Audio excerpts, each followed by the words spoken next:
Agar ilm ko'tarilsa, qiyomat bo'ladi. Tugaydi, dunyo tugaydi. O'shuning uchun hadisda kelgan, Ibn Mas'ud roziyallohu anhu ham ta'kidlaganlar. Qiyomatdan oldin Qur'on ko'tariladi. Odamlarning qalbidan ham ko'tariladi, mushaflarning sahifasidan ham ko'tariladi. O'qiyman desangiz, ichida hech narsa qolmagan bo'ladi. Yo'q, alhamdulillah yo'q.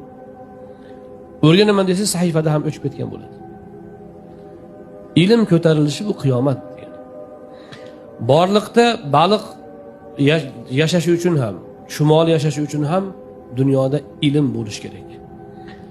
Muhtaram azizlar, bu dunyoni guldorisi inson bor uchun bu dunyo bor. Inson bo'lmasa bu dunyoni yo'q, foydasi yo'q, bo'lmaydi bu dunyo.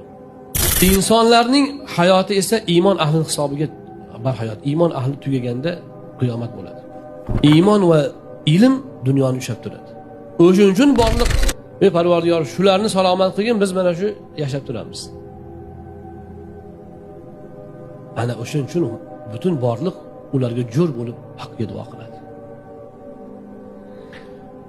Siz ilmga qadam bosganingizda o'ylamang. Men nima daxlim bor, shuncha odam ilmga harakat qilyapti, shuncha odam olim bo'lib yotibdi.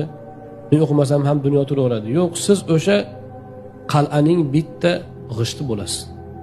Ilmga qadam bosib, ilmga o'zingizni bag'ishladingizmi? Dunyoni tutib turadigan qal'aning, halqaning bittasi siz bo'lasiz.